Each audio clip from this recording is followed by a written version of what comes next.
In this video, I thought I'd start taking this 2-barrel carburetor apart. It looks like this top thread's messed up too, so I might have to use one of the tops from one of the parts carburetors, but I'm just gonna go ahead and take this all apart just to get started cleaning the components out. It's snowing out right now. I can hear a cricket somewhere in the garage, but it's October 20th and it's snowing out.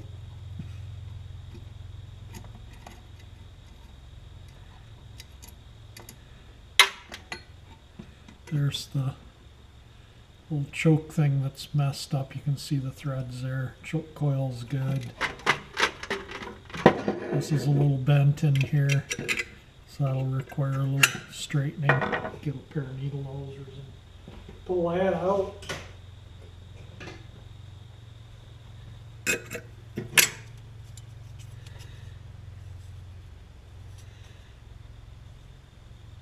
Straighten that up.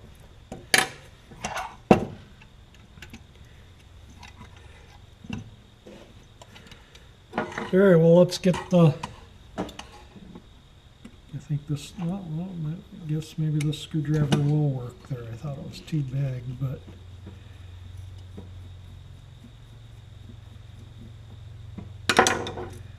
just get some of this stuff off. It's all got to come apart anyway to clean it up.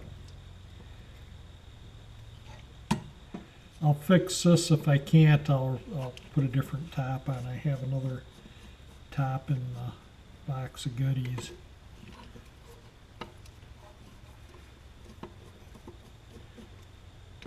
This one there. All right, let me get all these screws undone, and then we'll take a look inside the float bowl.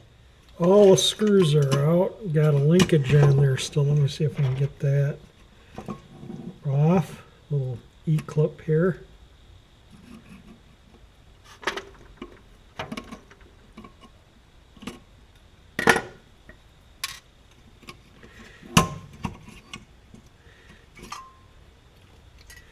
Oh, the float bowl and everything's, wow, it's in great shape. Look at the float. This carburetor would have run, no doubt about it. I think this carburetor was retired because that stud's broken off in the top here, and I can drill it from the underside here and retap it, and there'll be nothing wrong with the top of that carburetor. This thing's super clean. Yeah, it doesn't need, like I say, it would have run. If I put gas in it on an engine, it would have definitely run.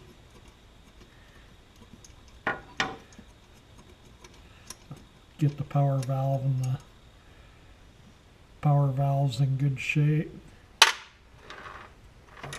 The spring for the accelerator pump, might as well get that out of there. Yeah, the accelerator pump's like plastic, so that would not have worked, but you know, that's typical on old carburetors. All right, let me get the main jets out here. They'll be apart here totally in a second. Main jets, nice and clean. They look like, I don't know, I'd have to get a magnifying glass, maybe number 35 I'm guessing. But like I said, need to get a magnifying glass. This is where a lot of people overlook when they take this assembly out and clean it. There's lots of little holes that need to be cleaned on the Venturi assembly where it draws the gas into the carburetor.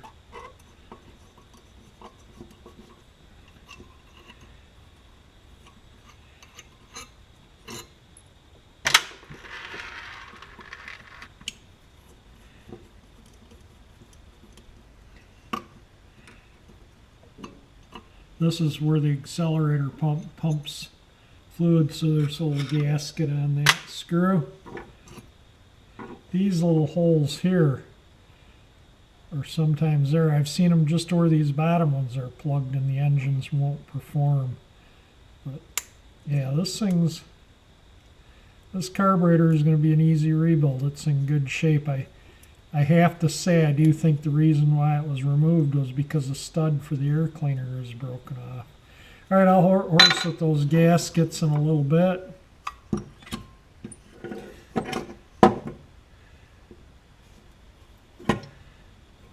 This has got a gasket on it still. See if we can get it off though. Whoops, well, just destroyed the gasket.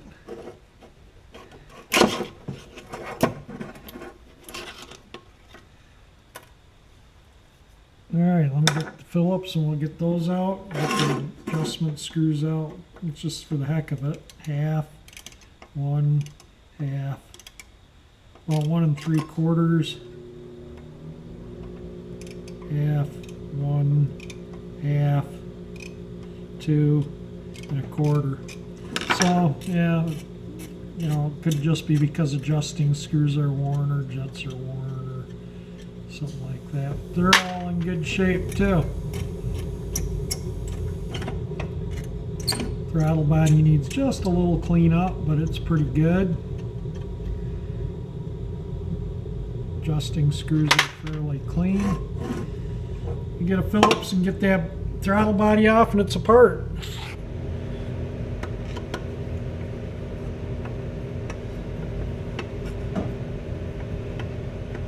None of this has been terribly tight on this carburetor.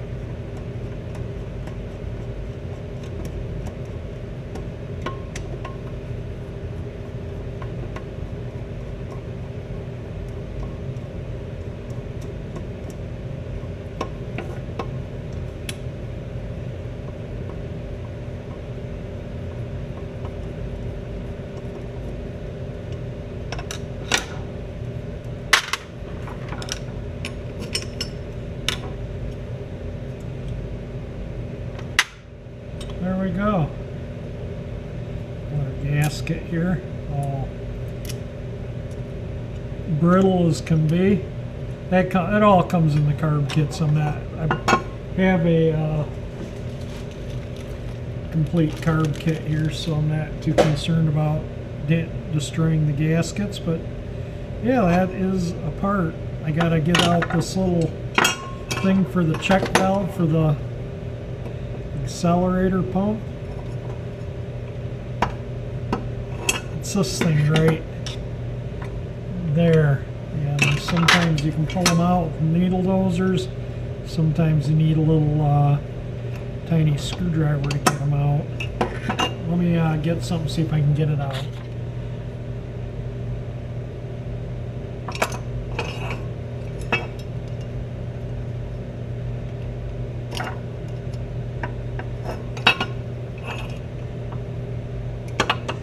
You gotta be careful you don't damage the casting if you're using a screwdriver in it.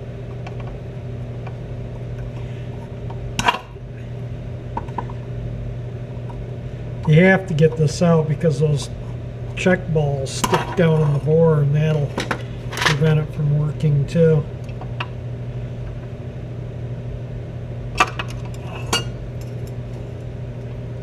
This one's corroded in there pretty good.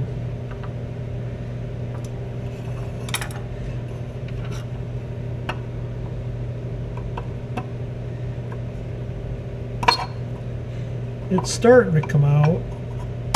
There it goes.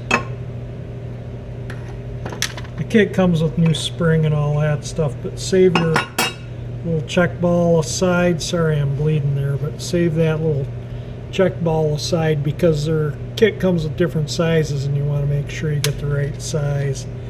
And you can use the old one after you've cleaned it. You can just clean the old one up, just drop it in the bore and lightly take a little punch and very lightly tap it. That'll reset the seat that it seats into down there. Alright, that is ready for the parts washer. I'm going to paint things up on it, so I might as well take this off so I can throw it in the blast cabinet and make it look pretty again. the little metal things that Dave made where it goes on the ends for that other 283 carb 2-barrel. It's a little washer that goes, sleeve that goes through there with another washer there. Alright, it's all apart, ready for cleaning. I ended up taking this throttle body, or the choke, upper choke body, completely apart because the shaft was binding in this bore a little bit just from corrosion and dirt and stuff, so that way I can clean it up, clean the butterfly up nice. That will clean up, but then I can paint that bit of linkage. That was green originally. I'll paint it back to a green. Choke plate which needs cleaning. This holds that accelerator pump arm in. Like I say, this will be all cleaned up. These pistons are what get worn from the dirt, just from the that gets through the choke heater tube from where I showed like on that 283 with the exhaust manifold, and this bore gets worn. But I can see in this one, you can pop that plug out too and see in them, but this actually looks like it's in really good shape. I don't think this carburetor had a lot of use on it. And so anyway, I'm not going to take out the power valve. I'll show you what one looks like out. This, like I say, just needs good cleaning. This needs a good cleaning. And this I got to drill. I'll drill the air cleaner stud from this side because this side somebody's already attempted it and they got it off center. So I'm going to try and get it out. There was no fuel filter in it. The spring was in it, but no filter. So when I put it back together, we'll put a little brass filter in it like they should have. But it's pretty much all ready to, I'll take this to the drill press to drill that broken stud out. That'll be no big deal. And let me show you what one of these looks like out. I think I have one of them out. So I just want to go over a few things here. This is what this power valve looks like. Not really a heck of a lot to go bad on it. So that's why I don't take them out as long as that's clear in there. The vacuum pulls them up when you start the car, and when you accelerate and you lose vacuum, they drop down and open up this valve right here like so, and that allows extra fuel beyond the main jets. So that is a power valve. The throttle plates on these 2-barrels, and I think in an older video with Dave we talked about it, there's a little bevel cut on this edge here, and different carburetors have different bevels, so you got to make sure you have the right plate for your right carburetor so they close nicely. Another thing, and I'm done with that plate, so I'll put it back in that jar so I don't, and I'll put this back in the jar so I don't get it confused with things. Another thing is the choke butterfly. You can see they're different butterflies, and they're for different types of air horns. So this is the carburetor that I'm just now taking apart, and you can see how the choke meets. See how that's like a flat casting across there, and the choke closes tight against it. This is the carburetor that I'm rebuilding. This is one out of my parts, and if you note,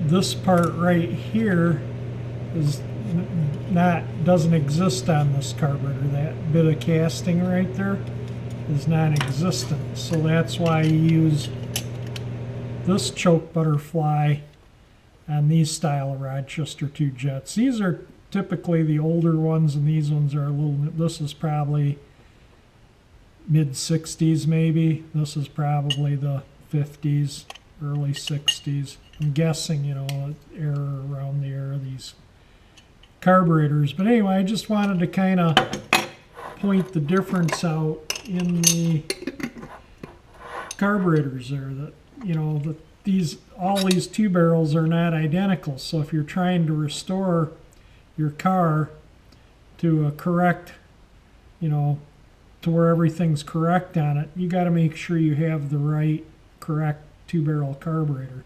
That 283 engine that I just put the 2-barrel back on for done up for 59 would use this carburetor, done up for 65 would use this carburetor. That long block was a 65 and I used a 59 to put the long block together. And the 283 that I tore down that was worn out, a friend of mine took it because he bought a 60 Impala that the engine block and heads had cracked from having water in them. They froze and broke.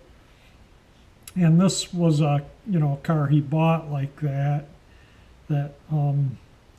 had been sitting for probably 15-20 years. So anyway, I gave him the 283 short block I had left, the worn out one, and he rebuilt it and used the manifolds and all the stuff from the original damaged 283 to get that long block rebuilt back together. But anyway, I just kind of wanted to show some differences in some of the 2-barrel carburetors here. And I guess why I'm showing some differences, you can see this is an older casting here too. I think this was off of a, I don't remember, a 56 265 I think. I just don't remember. It's been, I have a bunch of these, so many of these carburetors.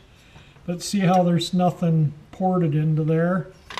And this one's got a port there. And I imagine that's ported vacuum probably if you ran the distributor advance off ported vacuum.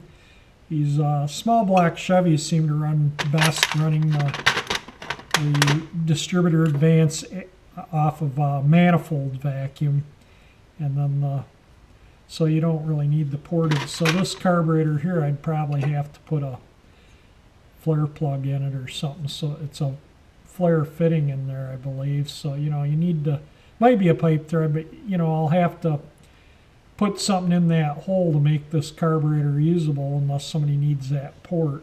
But, I could always use this body if I wanted to make it a vintage, more of a vintage carburetor. But I'm just going to rebuild the carburetor here that I just took apart because, I might just sell it when I'm done here or something. And these are all the tools, totally all the tools I needed to disassemble that carburetor. So not a lot to them. They're a pretty simple carburetor.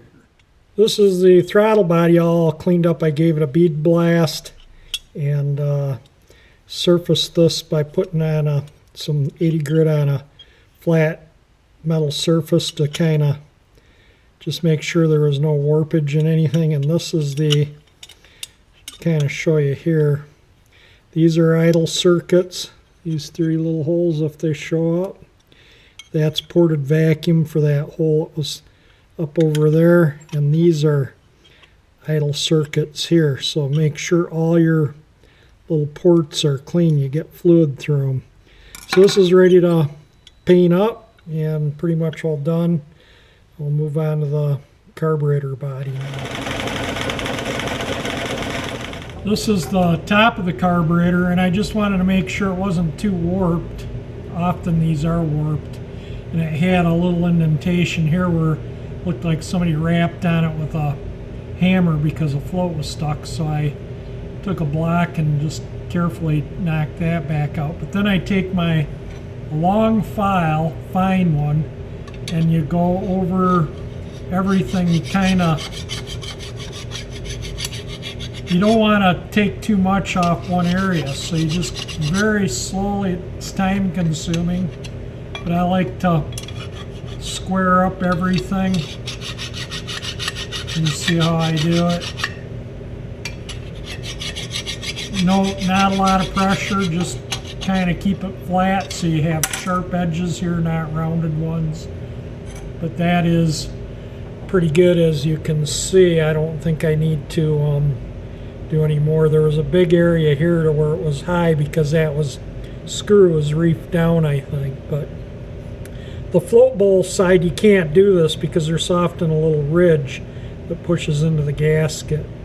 But these are what usually warp are the tops more than the bowl end, because people over tighten the wing nut and that pulls all this stuff out of shape. Alright, I'm going to go and obviously this one was over tightened. I ground that off. I'm going to go drill it from this side and see if I can extract that.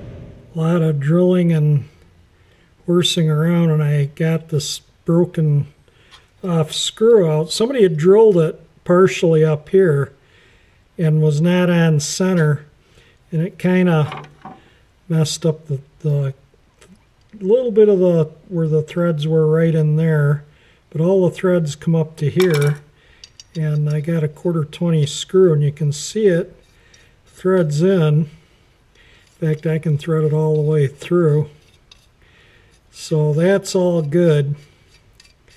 I can clean the top of this carburetor out. And I just want to show you something else here. See how this carburetor has this little metal thing in here? The reason why that's in there is because somebody over-tightened the wing nut, and it pulls this up and literally warps the air horn. And then often the choke butterfly binds in there because the air horn's out of round, and then the choke doesn't work, you know, and you just end up with all kinds of problems. So a lot of these rebuild shops, because so many of them were warped, they would just straighten these out, cut the warp part out, straighten them out, and then hog it out and put these in place of the casting there. So when you see these like this that generally don't have the casted part or the tube coming out like that, it's because somebody's warped the air horn so badly, tightening up the wing nut. So just kind of wanted to point that out. I don't know if this shows up or not, but it clearly right there in that Chevrolet bow tie states Bay City. So I wonder if this carburetor was made in Bay City. Another thing you can clearly see are all the dimples where somebody's beat on that. Oh, the float's flooding over, or the car isn't running right, and people just beat on this. If the float, needle, and seat stuck, just pop the top off and unstick it. Beating on the carburetor, you're just beating a dead horse. But anyway, yeah, it's kind of doesn't look good there, but it'll be fine. Air cleaner covers it up. So, but it's just, I just don't like seeing that. This thing was really nasty, and I started cleaning it up, and I could tell it had been pre-bead blasted, so it had been rebuilt at one time. So I just gave it a quick bead blast, and I took out the power valve because, you get sand, gets vacuum through this port to draw it up. When the engine started, it gets manifold vacuum, and then when you accelerate and lose manifold vacuum, that's when it opens the power valve. So I just kind of wanted to make sure there's nothing in there glass bead wise. And you can see there's a 7 and an 8, 7 on the top and an 8 down there, and then a little notch right there. I don't know if that means anything, but I didn't sand or do anything. I just took this over to my buffer and buffed it so it, it just moves freely in the bore without being changed the dimensions of it any. So that's all I did with this. Just, that way it'll ensure that it moves freely in there. So anyway, I'm going to start on the base of the carburetor, the float body. I want to show something on the choke here. I hope this shows up, but there's a little hole right here that's for this. This is the vacuum port for the choke pull-off, and you can see how it's bored up this way and it's bored that way, and that's why they put a plug there and a plug here for boring it there. And there should be a plug right there, and there isn't one there. So that goes straight through. So that will be a vacuum leak just drawing heat into the choke heater and won't pull a choke off. Now you can see this one has a plug in there, and has this little doohickey right here that helps seal the gasket. So I think I'm going to use this choke cover right here, because this actually will go in like so and help seal it better, and it doesn't have this bit blown out missing like this one does. So I just think I just wanted to show you guys, so if you're rebuilding the carburetor, you know what to look for on these if they're not performing at the way they're supposed to. I also cleaned the shafts up and on this pull-off piston. I don't know if it shows up or not. There's a hole right here, a little port, vacuum port, and a vacuum port there. Make sure they're clear. That's the choke pull-off, and I cleaned the shaft up because I want it to turn freely in the carburetor without any binding or stickiness or anything. So I just kind of clean that up with some 4/0 steel wool and make sure, you know, everything's nice and free. This is how I put them through some cardboard like this so I can bead blast them. I want to clean all these screws up, and then I'll just polish the head up on my buffer, kind of like that. These ones were internal carburetors, so they just kind of cleaned up okay. So I'm going to just give these a bead blast and then maybe buff them up so they're kind of shiny, kind of like that. There we go, all nicely bead blasted. I think I'm just going to paint them as opposed to buffing them. I think I'd hate to lose these little ones buffing. So I think I'm just going to shoot them with some silver aluminum color paint, and that will be good enough. Much better. That looks so much better than rusty screws. I took a file and cleaned some of the burrs off the screws where the screwdriver had burred them, kind of made them look bad. I'll have to bead blast all these linkage bits and whatnot too, so I can paint them, but a little at a time. Well, this is day 2. I just putz with it as I can, but I got the carburetor main body all cleaned up. You can see in here, I don't have my little screwdriver, but I made sure everything had flow through it with some gum out. The power valve into the main jets, the accelerator pump back into the bore, all the air bleed or air, vacuum ports, I should say. I think this one goes to here. One of these goes up to here. One goes to there. So there is a lot of vacuum ports on it you got to make sure are clean. And, it's interesting. There are a lot of versions of this carburetor made in this size. This is 1 3/32. States that right on the carburetor right there. It's a Rochester 2-jet, but yeah, a lot of these components are interchangeable on these old Air 2-jets, but there were changes over the years to them. Like I say, I think this was off of probably a late 50s, early 60s car, but it had been rebuilt one time, and one of these rebuilders, they just take everything apart and throw them all in a bin and clean it. And then they just grab pieces and throw them back together, so that's why this might have this flat bladed choke instead of the rounded one in the upper air horn. I think this part here is probably mid 60s, 65, 66. This is probably 59 to, I don't know, it's got a vacuum port there, and 59 didn't use a vacuum port. It might be the whole carburetor's 65, 66. It's hard to say, but there's no tag on it. But I was looking on eBay just for the heck of it, and these carburetors rebuilt, and I only found one, and it was $2,000, and I found a couple other ones similar that were in that same price range. So who knows, maybe when I'm done with this, I'll put some price on it, put it on eBay or something. Anyway, we'll see. Got to get it finished first. So anyway, that and this are done. So I just got to finish cleaning up the choke stuff and the innards, which are in the parts washer, soaking in cleaning solvent. But like I say, I got other things I got to do now, so I'm going to do them, and then we'll get back to this.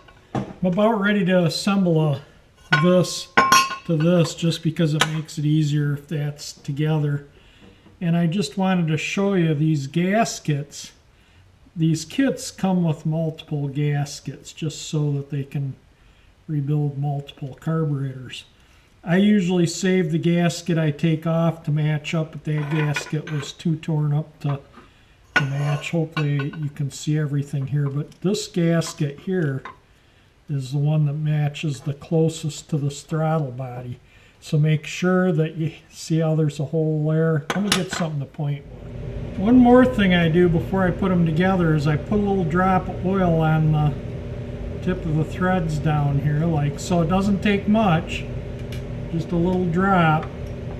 And that way you're not running these threads into a dry casting and taking a chance on messing up your threads. You can get the screws tightened down properly better. You just get a better job. I mean, I just find that if just a little drop of oil makes all the difference in the world when I'm putting a carburetor together. Anyway, I got to go get a Phillips screwdriver and we'll put this together. But I just wanted to add that into the video. The screws that hold the top on, every fastener on it, I'll put just a little tiny bit of oil on them. Saves aggravation in the future if you got to service the carburetor. Another thing too is make sure you have the correct main jets, the right number. These are both 58, and make sure they're both the same number for each circuit. On 4 barrels, sometimes the primary circuit has different size jets than the secondary circuit, so just double check your owner's manual of the car you're working on, not the carburetor manual, but the owner's manual will tell you the correct size jets to use for your particular engine. Anyway, these will be fine for this 2-barrel, as I don't know what engine this is going on right now, but they're both number 58 jets. Make sure there's 4 little holes around the power valve. Make sure they're always all clean. Put your new gasket on it. Make sure that this is all clean where this thing seats, because if it doesn't seat properly, it will leak gas by it and you'll run too rich. It'll be like having larger main jets. So definitely make sure there's a gasket, new gasket, and that this doesn't leak. If this is badly corroded, it could leak by it and you might want to replace it. A lot of carb kits don't come with this, so you got to reuse this. If this is bad, you'll have to order another one. If it's like really corroded or something, you'll have to get a new one, because if you actually put it in corroded, you could end up, you know, like I say, running too rich. And I always put the main jets in first because it's just easier, and then put the power valve in.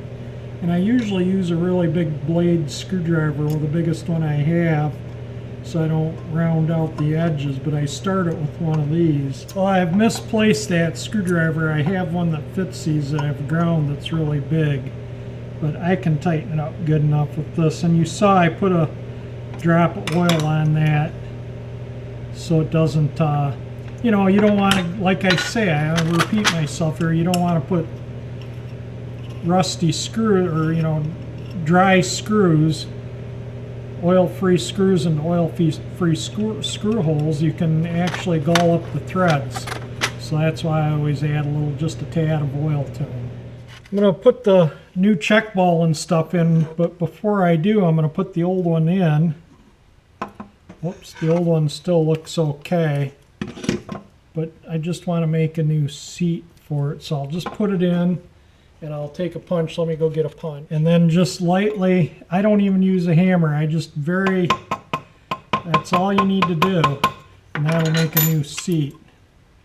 Or actually won't make a new seat, it'll just make sure that the check ball seats good with the, you know, for the accelerator pump. And then I get the ball out of the kit, which is floating around right here, and I make sure it looks about, see how that's smaller than the ball I took out, so that ball won't work.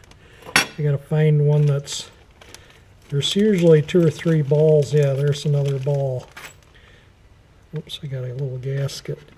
See how now they're the same size? Make sure you get the right size ball. Some accelerator pumps use 2 balls. They'll use a small one and the big one, but this one only uses a big one. Sometimes if they use a small one, they'll use a small one down in this bore, but we're only using like I say, a big one. That's a new one, so I'll save that. And then it comes with a new spring. Make sure you put the spring in, and then it comes with the little tab thing to hold it in. All right, let me carefully push that in.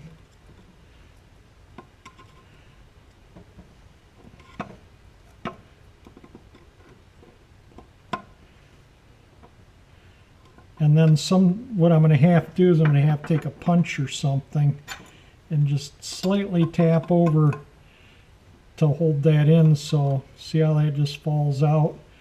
I got to tap it over. So let me go get a pointed punch so I can just put a little dimple in there and that'll hold that in place. So hang on a second. This will be a little bit of a chore doing it so it can be on the camera without, you know, I can't see it as well. Whoops. Can't see it as well with it turned this way, but I want you guys to be able to try and see what I'm doing here. So that's kind of in. You almost need 3 hands to do this. And then I'm just going to take this punch. You only need to just to hold it in.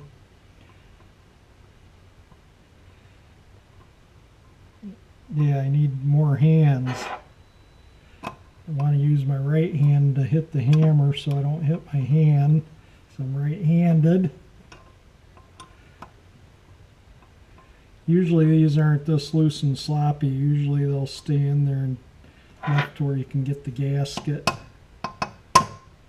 Whoops. To where you can get the gasket. I can't see what I'm doing here. I got to turn this so I can see it. So I'll turn it back on when I get it in, but you get the picture. I ended up just taking my punch and making a stake there, there, there, and there, real close to the edge, and then just pushing that down in. That was just the easiest thing to do. So the accelerator pump check ball is in, and the next thing I'm going to put in is this. And this is where you gotta make really extra sure you have the right gasket. Notice this kit again comes with a bunch of gaskets for this, and this is the one I took off. I saved the one I took off. So I'm going to go around, and it looks like this one right here. I kind of compare them to make sure they both have all the same holes, and they do. And then I put it on here and double check it. Because if you block something up, like I say, it's not going to work. These are for air bleed related. This is accelerator pump. These are screw holes. Whoops. That and that are screw holes. Make sure you got the right one, and we do. And then the screws for that, there's one that's thinner than the other. See, it has a gasket on it, and make sure you put a new gasket on it. I have a new gasket in the kit. And these screws here, this screw is the center one because it's machined such so it allows gasoline to go up around it for the accelerator pump. So I'm going to put these 2 in first. You don't need to go hog wild with the oil, just to, you know, enough so you don't mess up the threads. And then I'm going to find the gasket, and we'll get that 3rd screw in. There's the new little gasket on there.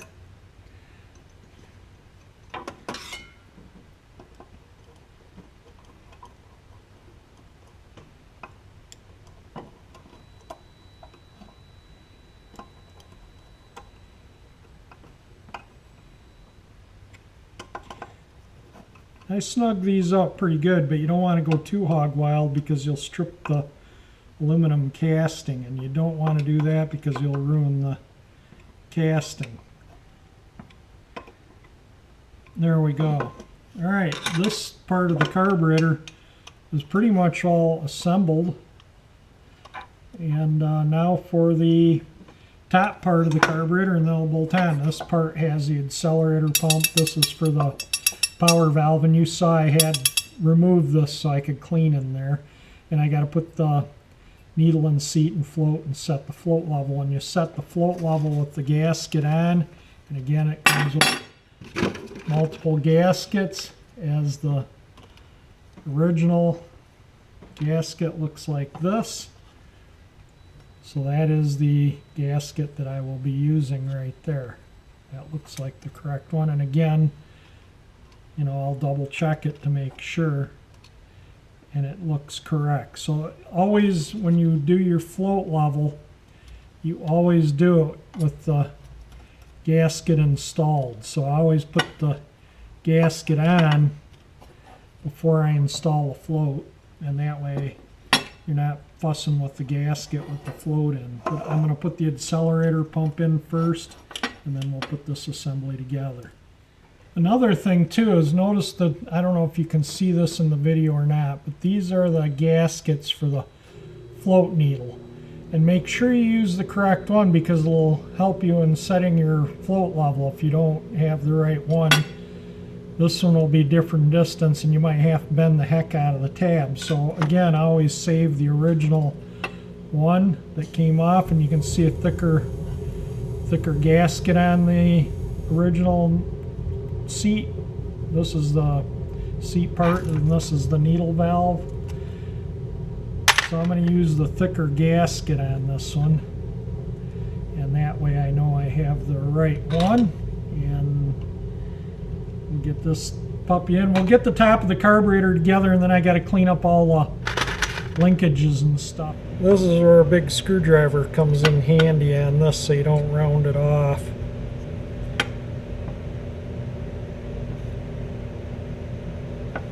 That's nice and snug in there. This part was originally green. I just gave it a quick bead blast, so now I'm going to shoot some paint at it. Might as well make it look correct, right? This little component was originally black that goes on the top there for the bowl vent. Got this painted green. Just gave it a really super thin light coat. Same with this. And I bead blasted these, and the linkages are supposed to be bare metal, but they'll rust, so I'm going to paint them silver. I forgot to show the can of black being mixed, but yeah, I put it in the shaker also. I just used some thin copper wire to wrap around the tip. That's how I paint those.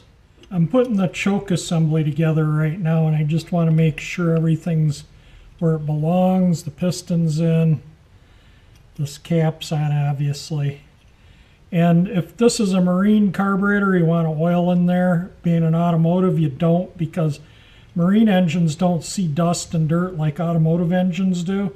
So it happens if you oil these on automotive engines, the dirt gets in there and wears the aluminum casting out and the shaft. But these screws, you don't want them to come out, so I always put a little red Loctite on them, and then that way they, whoops, there's quite a bit of red Loctite, enough for both screws.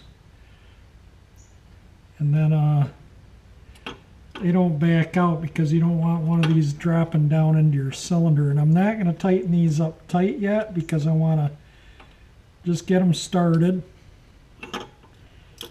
Whoops.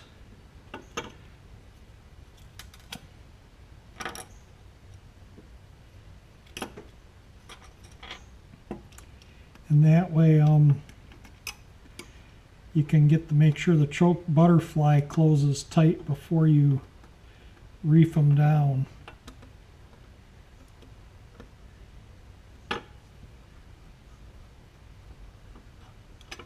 Okay, so those are just in there finger tight, but see how nice that closes? So now I'm going to tighten them up.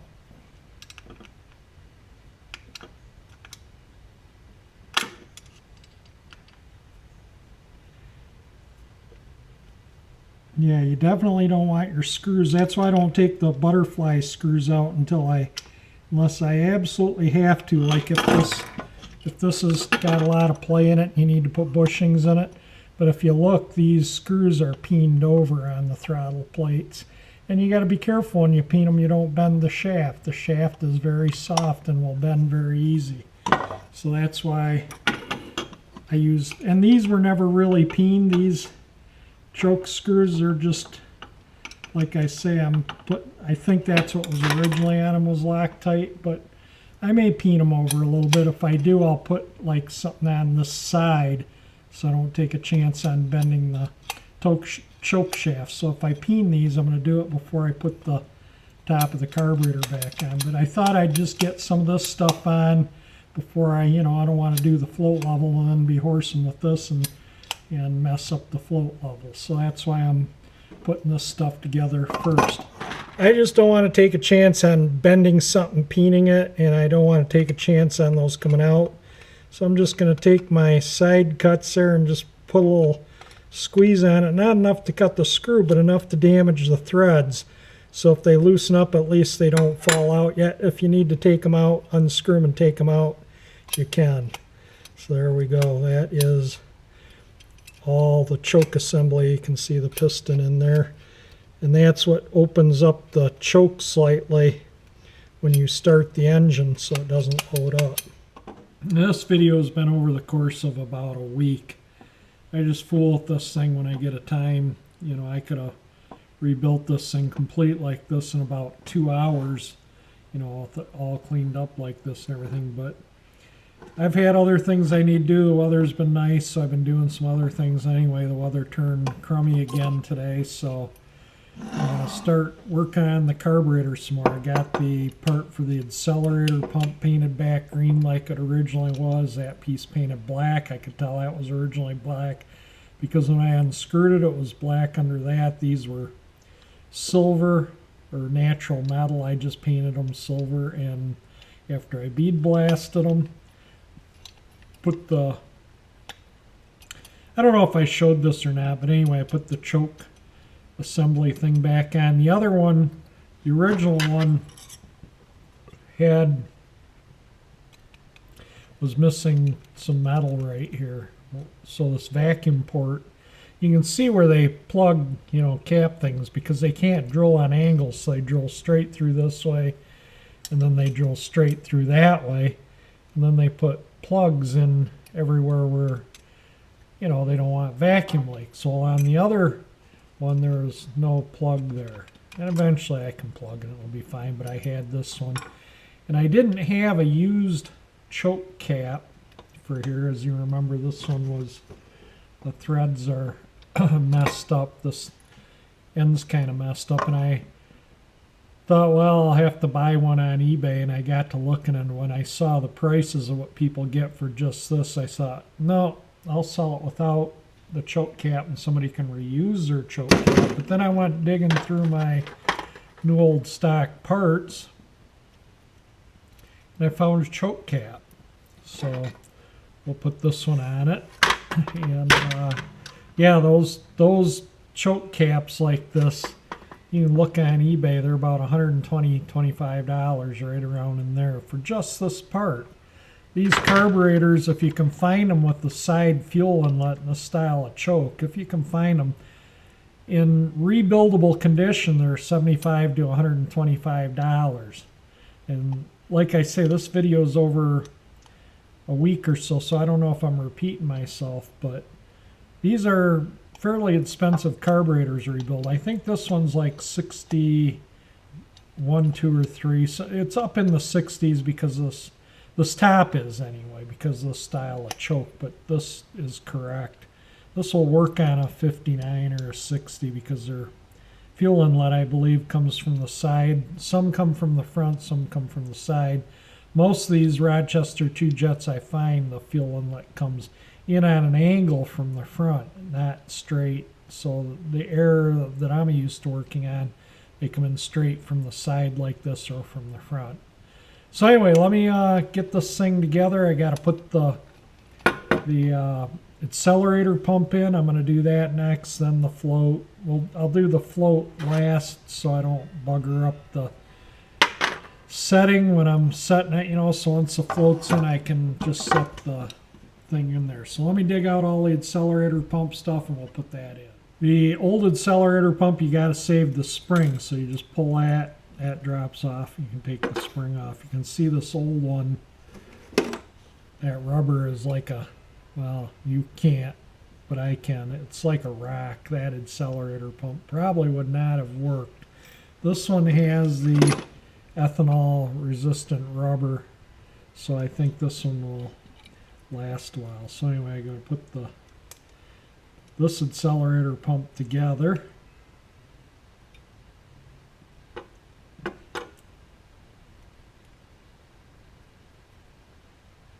Pull down on that spring enough with my, sometimes that's a little difficult. There we go. Get it down enough to where I can get this little doohickey on. And then we got the accelerator pump on. And then I need to take a pair of pliers, and in your kit you get these, and there's different size ones depending on the thickness of the linkage, so make sure you get the correct one. So that one I'm going to set down. Let me get the pair of pliers and I'll squish that. See if I can do this without it falling off while I'm trying to do it. I know you can't see what I'm doing, my hand's in the way, but that's just the way it is sometimes. Anyway, I just squeezed that. I dropped, let me get you can't see what I'm doing anyway, but just kind of grab it and squeeze it closed. You can kind of see now how I squeeze that on there and how the accelerator pump is in this assembly here.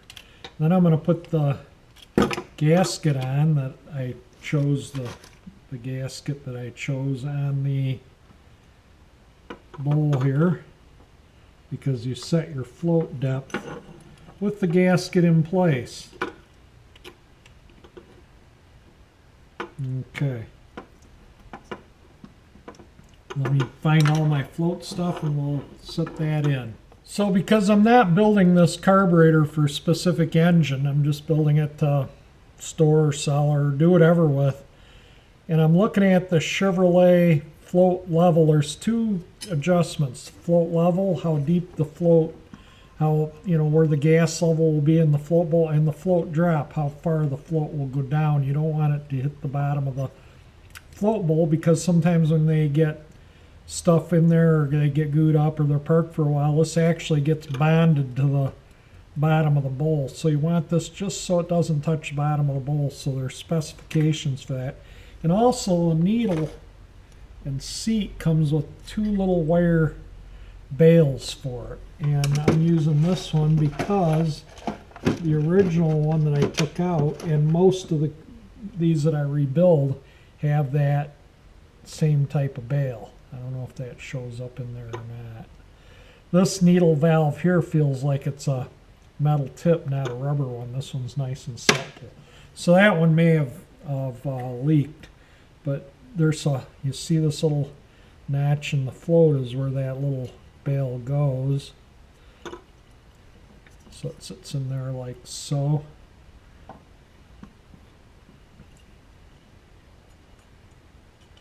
Get your needle down in the hole there. And then put your pin in that holds the float. And I can tell right now that that's definitely going to need to be adjusted. So let me look up the adjustments and we'll get it adjusted here. So the float level on this is supposed to be 1 5/16 for one type of carburetor to all the way to, I'm sorry, 1 5/32 all the way to that's a shallow end to the deep end is 1 11/32. So I'm going to split the difference. We're just going to go with 1 1/4 inches. That's halfway between the two. And there is some specs in there for 1 1/4 inches for a lot of carburetors too. So I think that'll be overall pretty good. But there's two places where you can measure these floats. And this, well, this picture doesn't really show it, but I'll show you on this. Some carburetors, and you always want to look in your shop manual to see, some you measure from the gasket to the solder joint, and some you measure from the gasket to the heel of the float here, and some you measure to the center of the float there. This one's measured from the center of the float, not from that joint there. So the reason why you do the center of the float, see how the float's kind of banana shaped? So if you measure it here, you'll have too shallow of a float, so you measure it from there. On this particular carburetor, not all, you know, always look at your shop manual for float level adjustments. And like I said, I measured at 1 1/4 inches. and you can see how far off that float is. So I got to bend the tab on this float until I can get this. I have my rule set at 1 1/4 inches. That still needs more bending.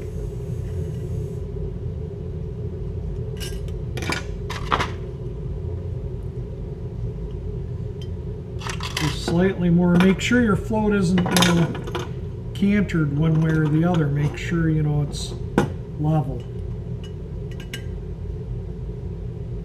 It's almost right on the money, so I don't want to. Float drop looks like it's off too, so I'm going to have to adjust that.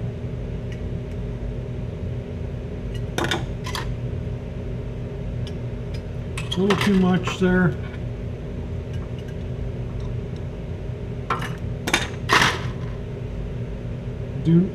Don't put pressure down on your needle, so I'm lifting up slightly when I bend this, so I'm not pushing on the needle valve. You can damage it. Alright, I'm going to call that good. That's the float level. That looks pretty good. Now I'm going to set the float drop, which is how far that float's allowed to drop, which it isn't dropping very much. So let me see what the spec is for that. The float drop on all these 2 barrels in that thing is 1 in 23/32. And I have that set. You can see it's a good 1/4 inch, so I'm going to take the float off to bend that tab. This is the tab you bend, and then I'll recheck the float level. That's the tab you bend to adjust the float drop. I guess I should have adjusted the float drop first. Save doing the float level twice.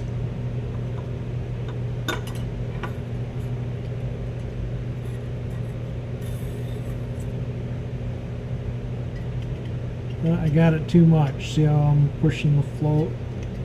I'm trying to do this so you guys can see it, but yeah, I'm pushing the float up now. So I got to bend that tab back a little bit.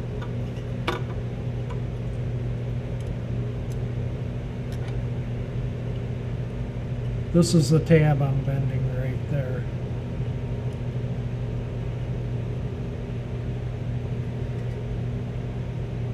Oops, that might have been too much. Sometimes it takes very little to get your adjustment right.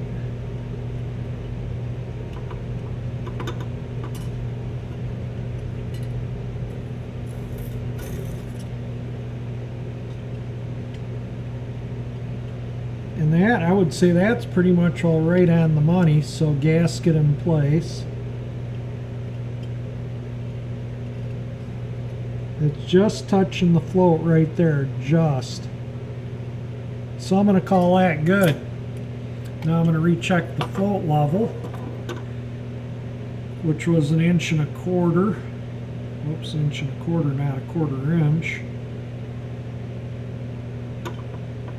And that's right on the money. Then what I'm going to do is I'm going to blow in the fuel inlet and make sure things seal. Now you may not see me here, but we'll open it. I can freely blow through it. Close it and I can't blow through it. So now I know that that float is set to the correct level. So this carburetor top is essentially ready to install on the body of the carburetor. We got the float level set, we got the float drop set, we got the accelerator pump in. Don't forget your other spring for the accelerator pump. You'd be sorry if you do.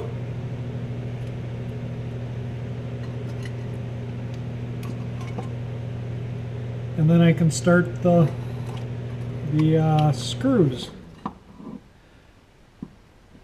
Alright, let me get these started. There is one longer screw like this, and like I say, put a drop of oil, and the longer one goes in that hole right there. And this is popping up because the accelerator pump is in the bore with that spring. Why is my oil can dripping on me and not on my screw? There we go. A little more oil than I wanted on that, but just put a little bit of oil on your screws so they don't, again, gull up the aluminum. Alright, I'm not going to bore you with putting all the screws in. Let me screw this together and then we'll put the linkages and stuff on. I do go around, I start all the screws and don't tighten any of them down. I just run them down until they're touching or a little less. And that way, you know, you make sure your carburetor body is on, the top is on the float body correctly. You know, it's not out of kilter or anything. And then kind of tighten them so you don't warp anything. You know, don't over tighten them, don't under tighten them. And just like I say, just these are like finger tight, nothing reefed. So I might like tighten this one now, seeing they're all finger tight. And I'll come back and tighten this one. And I might tighten this one. You get the picture, just kind of go around them randomly.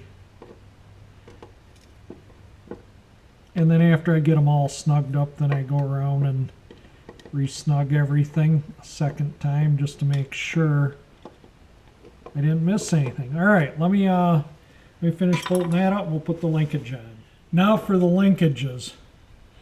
This linkage here is for the choke and fast idle cam. It goes in here and routes down there. And then this is the fast idle cam. It makes a difference which way this goes on. It goes on this way. If you put it on that way, it will not work. So I'll put this through there. Put that there. Again, a drop of oil on the threads. Never hurts anything. Got a little more on it than what I wanted.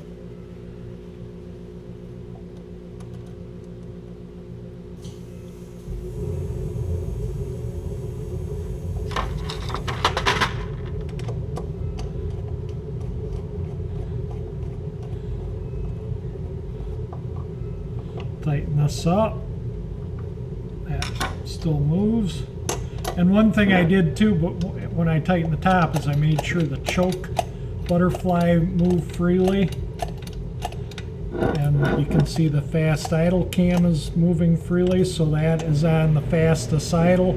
When you start the car, the choke opens a little bit, it kicks down.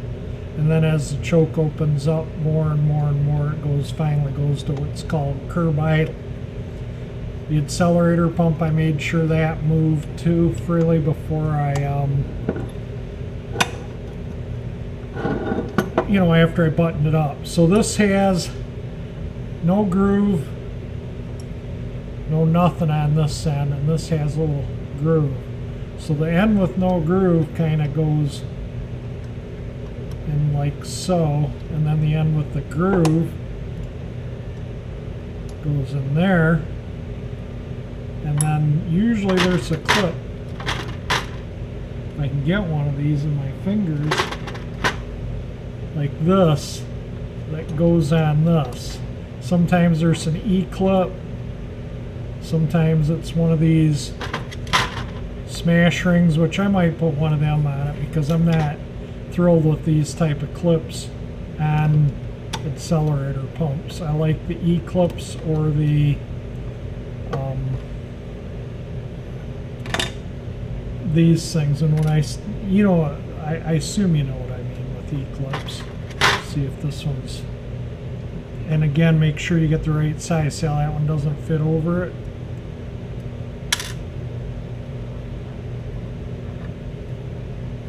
Get this one in my fingers yet. That one does fit over it. Give it a little squeeze. And there we go. Accelerator pump, choke. Alright, now two things left, the choke cap and the fuel filter assembly. We'll do the fuel filter next. This is the apart the fuel line. Make sure if this is, look at your double flare where your flare line attaches inside here. If that's burred or marked up, replace this. If the threads are damaged in any way, replace this. You don't want to mess up these threads in the carburetor body. Now, I just happen to have old stock gas filters for these old carburetors. I have a whole huge box of them. It says it's a GF455 and then it's got a 7013404 part number on the package. So let me go get this filter out. There is a gasket that goes here for the filter and a gasket that goes there for the filter. Then there's a spring that has to go in first. That keeps the filter tight against that gasket. And in the spring, if the filter gets totally blocked up, it'll allow it to push the filter in to get gas by. Your engine will still run, but poorly. It won't have much acceleration or anything. Let me get this opened up and we'll put the filter in. You can see this filter is different. This end here, you know, it goes down in, so that way it can collect a bunch of dirt, and this way it doesn't. So this part of the filter, this part here, goes that way. So it's that part can fill with junk, you know, and have room to, you know, still let gas go by. So yeah, these filters, if you have a cruddy fuel system, they don't last. You can take them out and wash, you know, clean them out. That's what's nice about these brass filters. They can be clean. So make sure your spring's in there.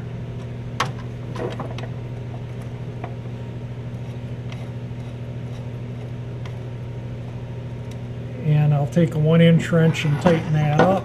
So when you're changing your fuel filter or your carburetor, I'm just going to snug this up so I don't forget.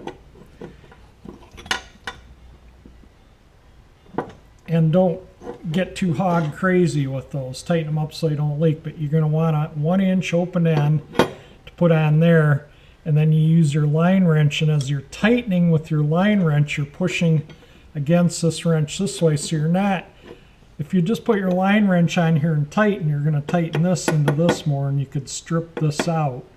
So always, and same when you're loosening, if you go to loosen it, you're going to break this free, you know, and the line's still going to be tight in this nut. So always put a wrench to loosen or tighten. Hold your wrench back to loosen, hold it forward, or I guess, I don't know what you'd say, but turn it to tighten slightly while you loosen the line, and turn it slightly to loosen while you tighten the line, so you don't mess up the threads in that. And use a line wrench, otherwise you're going to round out your line nut. So anyway, let's get the choke cap stuff together. I still got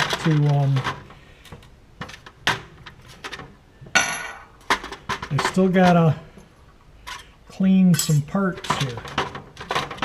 Don't have everything totally clean. Got to clean these little doohickeys. I just put my little clips like this on a little wire like that to hold them in the bead blast cabinet, and then I just hit them with the beads. And then this, as you can see, it has a flat edge on it, and as you can see in there, there's a flat edge here. So you just put those flat edges together, and then I like to bend this just enough, if it has that. Some of them don't have that little bit, but just enough to where it stays in the, there, that's good enough. Make sure the choke's still free. It actually looks like, I might see if I have another one of these. I don't think this is correct for this carburetor, so let me dig around in my parts hoard here. I put everything in this box just to try and organize it. So let me dig through this. Yeah, so this is the one that was in this carburetor. This is the one I'm going to use, and throw it in the bead blast cabinet first, but I have another one, some throttle and choke plates. I just, you know, you save this kind of stuff. You never know. Like, here's the perfect example. when something like that comes into use, you know, to replace.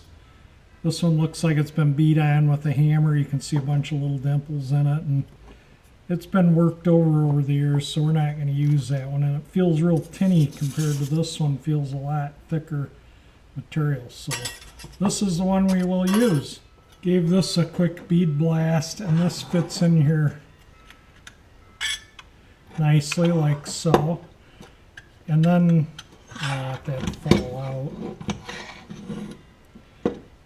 Then these screws, I don't know if you can see this or not, but this is kind of closer there and there. It's kind of curved like this. So you want your screw to go in this way so these ears bite this choke housing. And some of these choke housings actually will have a notch on them, and you line your notch up here. This is, a lot of the replacement ones I find don't have notches. Actually, it looks like it has a notch right there at the end of the R. It's hard to tell. It could just be a scratch from, yeah, it's usually it's a dimple up.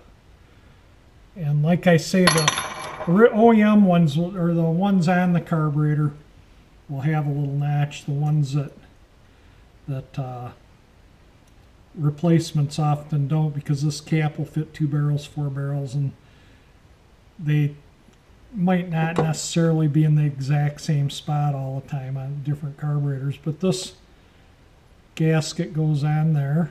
That's so you don't get a vacuum leak around this and get cold air drawn in.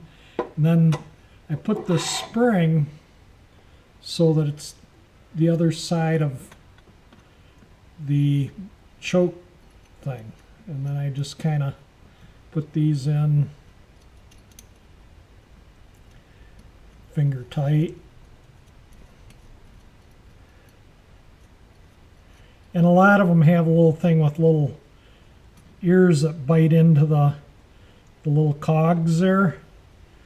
Little pointy ears that stick out here, sometimes 3 or 4, that bite into those, and then this hole will be elongated, and that way you can turn it seasonally. Like, you get it to where you like it in the summer and you set it for one end, then you can set it for the other end. Then all you got to do is loosen the screws just slightly, and you can turn the choke cover for your summer or winter operation. Yeah, that was part of what people did back then with carbureted cars. They might run it, you know, like there for summer and there for winter. But anyway, okay, so now I got that in place, and then I just open the throttle so it's not on the fast idle cam. And it's about 70 degrees in the garage, so I'm not gonna, you know, I don't want that to be so tight that it let me open the throttle, that it snaps shut hard. And that's something you can adjust when you get your car going too. But I'm just gonna put it just so it's just starting to touch, and then just back it off just a fuzz. It still closes, but on a cold day it'll close tight. Maybe just tighten it a little bit more. And then on a warm day it will, you know, it kind of gives you a starting point. And then as you start your car, you know, one morning you might think, oh, it's too rich or too lean. You can change it a notch or two. And when I say a notch or two, see that little mark there? These are the notches in the cap. And it doesn't take but 1 or 2 notches to make a difference. So then you can kind of play with, and I want to make sure that these things are all up on the cap and not hanging below it.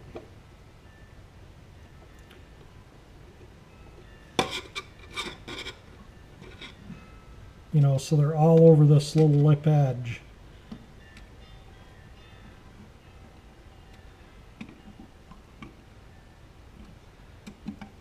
And then when you put your flare fitting on here, if you want to, like I say, change your choke, you loosen that flare fitting just slightly and just unsnug these screws enough to where you can move this cap. Maybe you just take a screwdriver and push it one way or the other until you get it where you like it.